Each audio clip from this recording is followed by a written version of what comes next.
अमित शाह के अंबेडकर जी के बयान पर जो कांग्रेस का विरोध चल रहा है, क्या ये अभी तक विरोध कहाँ तक पहुंचा है? क्योंकि ये एक नेशनल मुद्दा बन चुका है।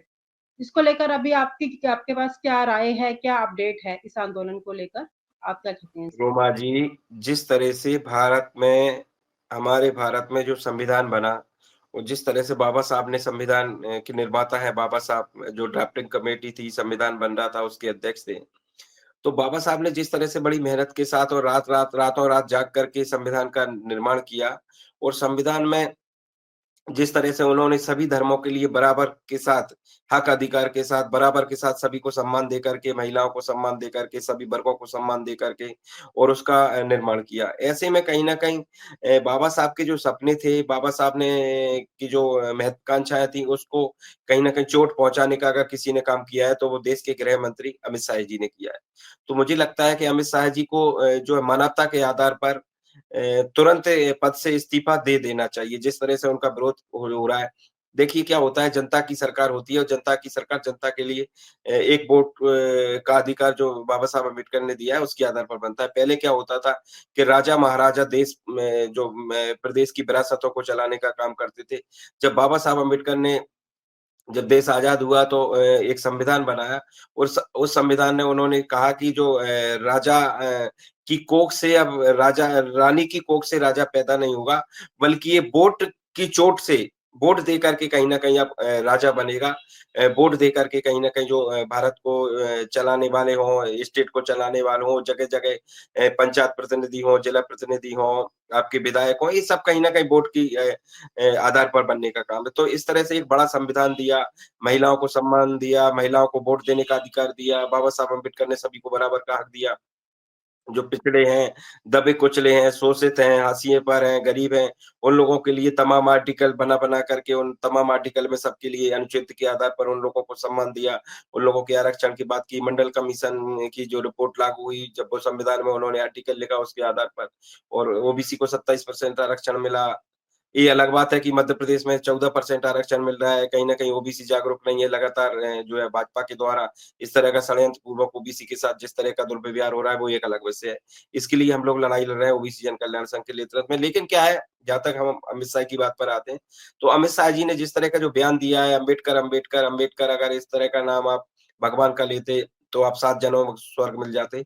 तो मुझे लगता है कि इस विषय पर हम कई बार बात कर चुके हैं, लेकिन चूँकि बार-बार हम लोग इसलिए बात कर रहे हैं क्योंकि देश में इतना बड़ा मामला हो चुका है, इतना बड़ा विरोध हो रहा है, इसके लिए बार-बार बहुत बड़ा बन गया है ये मुद्दा ना, इस जी। पे चर्चा हाँ। तो हमारी लगातार चलती रहेगी। बिल्कुल, लगातार चलेगी क्योंकि मामला बड़ा है और देश की जो है संविधान निर्माता से जुड़ा हुआ मामला है, देश के महामानव से जुड़ा हुआ मामला है। हम देख रहे हैं कि दिल्ली में भी जंतर-मंतर पे देखो आप या मध्य प्रदेश में देखो विपक्षी पार्टियाँ हैं, सामाजिक संगठन हैं। चूँकि क्या होता है कि एक बाबा साहब किसी राजनीति से जुड़े नहीं हुए थे, वो सामाजिक व्यक्ति थे और उन्होंने सामाजिक तौर पे जन चेतना ला कर के जो है देश के हर वर्ग के लिए उन्होंने काम किया। इसलिए भी कहीं न कहीं ये बड़ा मामला है। तो नैतिकता के आधार पर अमित शाह को इस्तीफा दे देना चाहिए और नरेंद्र मोदी अमित शाह की इस्तीफे माँगने की बजाय लगातार उनका बचाव करते हुए नज़र आ रहा है। देखा होगा आपने रोमा जी जब संसद में उन्होंने जो बयान दिया, इसके बाद जो नरेंद्र मोदी लगातार ट्वीट करते चले गए अमित शाह के फ़ेवर में। लेकिन किसी तरह से उन्होंने एक भी ऐसा ट्वीट नहीं किया जिसमें उन्होंने अमित शाह को बोला हो कि आप माफ़ी माँग लें। माफ़ी माँग कर के बात को दूर करें। लेकिन रोमा जी अब तो नहीं, बात दूर तक माफ़ी माँगना जी, तो दूर, अभी मैं एक प्रोग्राम कर रही थी, इसमें भी बीजेपी के जो स्पोक पर्सन थे, उन्हीं से मेरी चर्चा चल रही थी इस बयान को लेकर, तो उन्होंने कहा कि जी, मैडम आप बयान पूरा सुनें। अमित जी। शाह जी कांग्रेस पार्टी को ऐसा बोल रहे हैं कि आप अंबेडकर जी करते हैं, तो अगर आपने वही राम का नाम लिया होता तो आपको सर प्राप्त हो गया होता। लेकिन वो अभी भी कोई गलती नहीं मान रहे हैं। उनसे काफ़ी मेरी बातचीत हुई लेकिन वो गलती नहीं मान रहे। वो कह रहे हैं उन्होंने कुछ ऐसा गलत बयान नहीं दिया इसलिए वो इस्तीफा नहीं देंगे। बीजेपी का तो ये कहना है अभी तक, वो गलत नहीं मान रहे अपने आप को, जिस तरीके से मोदी जी ने रोमा जी मैं दिखाया आपको अपने एक बात बताऊँ जो भाजपा के प्रवक्ता हैं, वो भाजपा हुँ। के प्रवक्ता अगर इस तरह का बोल देंगे कि अमित शाह जी ने गलत बोला है, तो वो प्रवक्ता रहेंगे क्या मैं आपसे पूछ रहा हूँ, वो रह जाएँगे क्या प्रवक्ता? आज जिस तरह से जो गुजरात लॉबी हावी है, जो अमित शाह, नरेंद्र मोदी जो भाजपा नहीं है, वो गुजरात लॉबी हावी है, दोनों लोग कहीं न कहीं हावी हैं। कोई मंत्री की कोई चलती नहीं है, कैबिनेट मंत्री इस तरह के लोगों की चलती नहीं है, मुख्यमंत्रियों को सिर्फ़ डमी बना दिया है, मुख्यमंत्रियों को किसी तरह से पावर दे नहीं रखे हैं। ऐसे में एक प्रवक्ता की क्या हिम्मत है कि प्रवक्ता अमित शाह के खिलाफ बोल जाए। मैं आपको बता देना चाहता हूँ कि जिस तरह से उन्होंने साफ-साफ क्लियर बोला है, अम्बेडकर, अम्बेडकर, अम्बेडकर। आप जिस तरह से अम्बेडकर, अम्बेडकर का फैशन बना रखा है, आप अगर भगवान का नेम लेंगे तो आप 7 जन्मों तक आपको स्वर्ग मिल जाए। इसमें अब किसी तरह की कोई है ही नहीं है कि कांग्रेस ने ये कहा, ये तो सीधा-सीधा अमित शाह जी ने कहा। आगे से देखें, पीछे तक देखें तो किसी तरह का फुल स्टॉप, विराम, किसी तरह का कुछ भी नहीं है बीच में ऐसा कुछ बोला हो। हाँ, बाद में उन्होंने सँभालने की कोशिश की है, ये अलग बात है। चूँकि उन्हें लग गया कि मैंने बाबा साहब का जो उनके जो दिल में बाबा साहब के प्रति जो कसक रहती है, बाबा साहब के प्रति उनमें जो दर्द है, कसक है, बाबा साहब के प्रति जो आत्मा में द्वेष भावना है, वो कहीं न कहीं सीधी सामने चल कर के आ गई। वो जो आरएसएस की प्रणाली में है, जो भारतीय जनता पार्टी की प्रणाली में।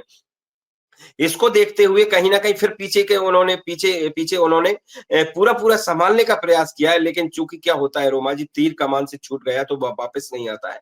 इसी तरह से जो अमित शाह जी ने अपनी जो अंदर की भावना थी, जो बाबा साहब के प्रति द्वेष था, जो बाबा साहब के प्रति जो गलत भावना थी, उसका कहीं न कहीं प्रयोग करके उन्होंने अम्बेडकर जी का अपमान किया है और कहीं न कहीं इसके लिए चाहे वो दलित समाज हो, ओबीसी हो, आदिवासी वर्ग हो, माइनॉरिटी हो, सभी के लिए बाबा साहब ने जब सम्मान दिया है, सभी समाज जो है, जो दलित हैं, शोषित हैं, हाशिए पर हैं, शोषित हैं, पीड़ित हैं, किसान हैं, सभी के लिए काम किया, महिलाओं के लिए काम किया है। तो सभी में बाबा साहब का सम्मान है, इसलिए कहीं न कहीं ये अमित शाह को माफ नहीं करेंगे और अमित शाह ने ये बहुत बड़ी गलती की है। रोमा जी, एक और बात बता दूँ, अब माफी के लिए अमित शाह जी के पास अब माफी के लिए भी किसी तरह का कोई स्थान नहीं बचता है। अब तो कहीं न कहीं अमित शाह जी के लिए इस्तीफा ही देना पड़ेगा। अमित शाह जी अगर इस्तीफा नहीं देते हैं, तो आने वाले समय में भारतीय जनता पार्टी को तो व्यक्तिगत अमित शाह जी को नुकसान होगा ही होगा, लेकिन भारतीय जनता पार्टी को इस तरह से नुकसान उठाना पड़ेगा और जहाँ-जहाँ पर भारतीय जनता पार्टी के जो एनडीए के माध्यम से जो अन्य घटक दल जुड़े हुए हैं, जो सेकुलर पार्टियाँ हैं, जैसे नायडू हो, नीतीश कुमार जी हों, चिराग पासवान जी हों और भी ऐसे कई सारे जो मांझी जी हैं बिहार में, ऐसे कई सारे जो लोग हैं जो जयंत चौधरी जी हों, इन सबको नुकसान उठाना पड़ेगा और जी रोमा जी। चलिए ख़ैर, तीनों मुद्दों पर आपसे बातचीत की, आप प्रोग्राम में जुड़े बहुत-बहुत धन्यवाद। तो दोस्तों आज की चर्चा धन्यवाद। में हमने इन तीनों मुद्दों पर विस्तार से बातचीत की, जहाँ एक इमरती देवी के बयान ने राजनीतिक हलचल मचाई है, वहीं केन-बेतवा परियोजना बुंदेलखंड के विकास का सपना पूरा करती हुई कहीं न कहीं नज़र आ रही है। साथ ही अमित शाह के बयान पर उठा विवाद सियासी गलियारों में गरमाया हुआ है। इन तमाम मुद्दों पर सभी दर्शकों को काफ़ी जानकारी मिली होगी। तब तक के लिए शुक्रिया, दीजिए इजाज़त, नमस्कार। और आप हमसे जुड़े रहने के लिए सब्सक्राइब करें YouTube पर, फॉलो करें ट्विटर पर और लाइक करें Facebook पर। और ज्यादा जानकारी के लिए आपको टाइप करना होगा सिर्फ न्यूज नशा।